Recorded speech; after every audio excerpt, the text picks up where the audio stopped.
Hello दोस्तों, कैसे हैं आप लोग। दोस्तों, अगर आपके पास जियो का सिम है और आपने अपने जियो सिम का रिचार्ज करवाया हुआ है और आपको रोजाना 1 GB डेटा मिलता है, 1.5 GB डेटा मिलता है या 2 GB डेटा मिलता है, या आपने जो भी प्लान रिचार्ज करवाया हुआ है उसके अनुसार आपको जितना भी डेटा मिलता है, अगर दोस्तों आपका इंटरनेट बहुत ही ज़्यादा स्लो चल रहा है तो इस वीडियो के साथ बने रहिएगा। ये वीडियो आप लोगों के लिए काफ़ी ज़्यादा यूजफुल हो सकती है, तो देखते रहिए।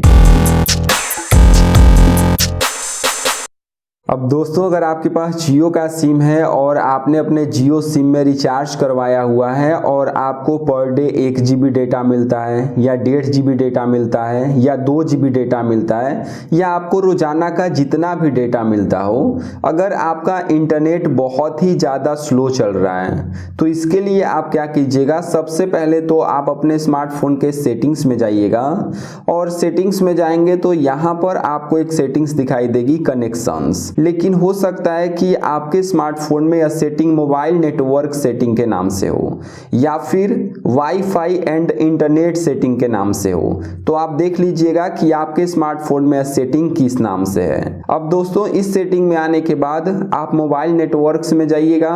अब यहाँ पर आएंगे तो आपको एक सेटिंग दिखाई देगी, नेटवर्क मोड, आप इस पर क्लिक कीजिएगा। अब दोस्तों, अगर आपका 5G स्मार्टफोन है तो यहाँ पर आप 5G LTE 3G 2G auto connect को सेलेक्ट कीजिएगा।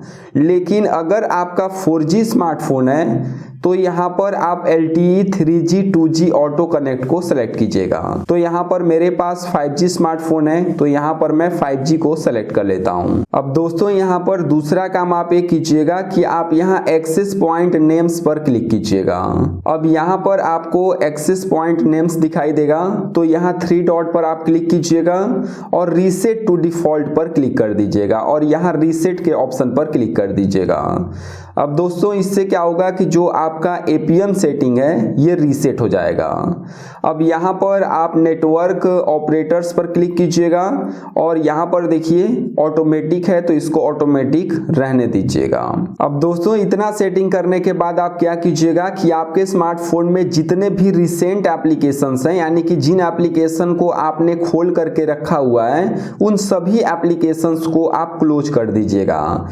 तो यहाँ रिसेंट के ऑप्शन पर क्लिक करके आप देख लीजिएगा और जिन भी ऐप्स को यहाँ पर आप खोल करके रखे हुए हैं उन ऐप्स को यहाँ से क्लोज ऑल कर दीजिएगा।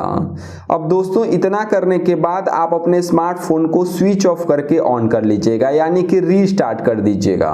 इसके बाद आप देखिएगा कि आपके स्मार्टफोन में इंटरनेट कैसा चल रहा है। तो उम्मीद करता हूँ कि वीडियो आपको बहुत ही ज़्यादा पसंद आई होगी। तो अगर आपको वीडियो पसंद आई है तो आप मुझे ज़रूर बताइएगा, और अगर आपके मन में किसी भी तरह का कोई सवाल है, डाउट है, तो आप मुझसे पूछ सकते हैं। तो फिर मैं आपसे मिलूंगा इसी तरह की एक और नई इंटरेस्टिंग वीडियो के साथ।